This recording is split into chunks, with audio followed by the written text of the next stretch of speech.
Welcome to the Saturday Morning Community Forum. We're excited to bring another powerful broadcast to you this week. We're praying for the family members who've lost loved ones to the terrible building collapse in Florida. And it reminds us of the need for infrastructure rebuilding, assessment, and repair throughout America. And so as we pray for those families, we pray that infrastructure support will be forthcoming from our Congress and Senate. We're also praying for Haiti. Haiti is an island, a country that has been devastated by hurricanes. It has yet to rebuild.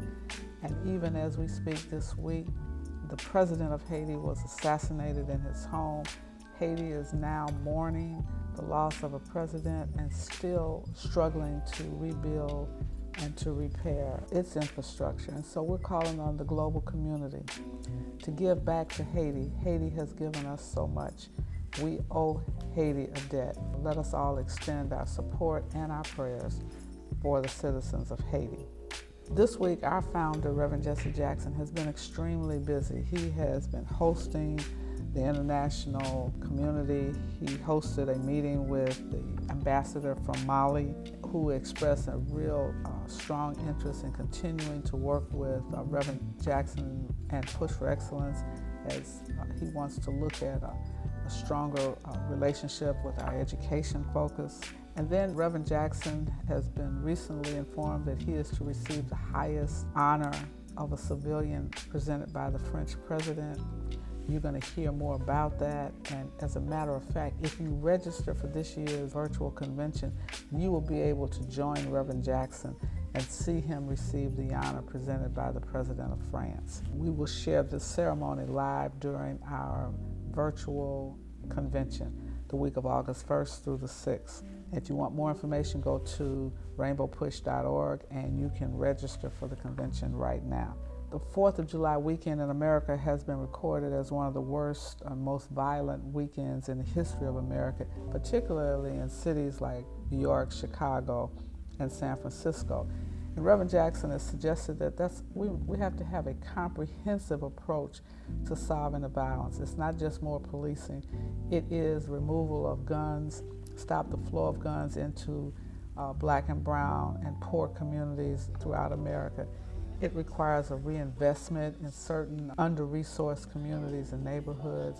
It requires a deployment of opportunities for young people who are now on the streets of our cities and in our rural areas, unemployed and under-resourced. We're calling for a massive investment and redeployment of resources to stop the violence, stop the killing, and save our children.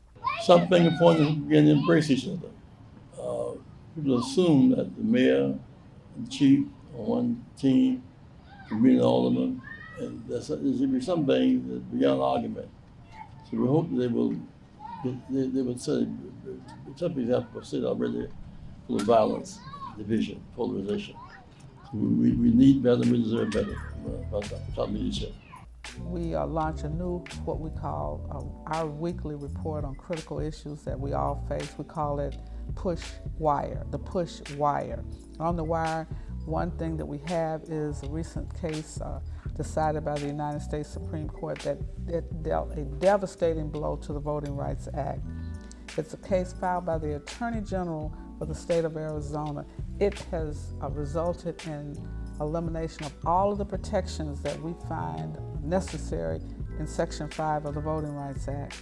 And it's decided around an issue of access to the ballot. And you know, we've had a century of denial of access.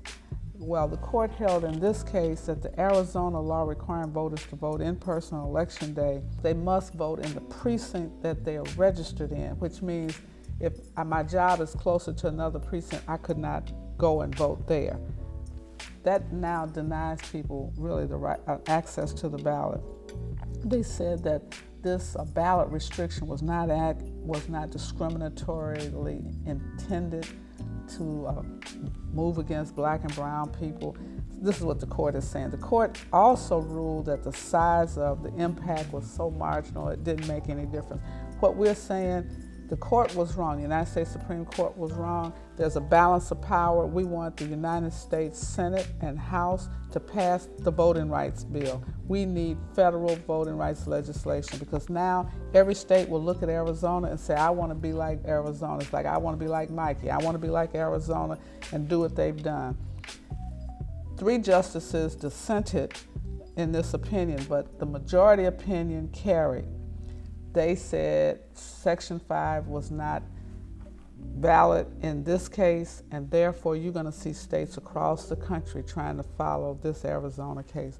So we are joining with Reverend Barber and others around the country marching on the United States Senate. We want the Voting Rights Act passed. We want it passed when? Now, in this term, when the Congress goes back.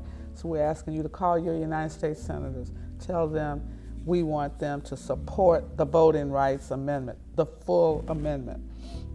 So we join with William Barber and the Poor People's Campaign, Stop the Filibuster, push for the full John Lewis Peoples Act, push for the passage of the $15 minimum wage across America. We are calling, this is on the wire. You're on the wire now. You want to join us as we march.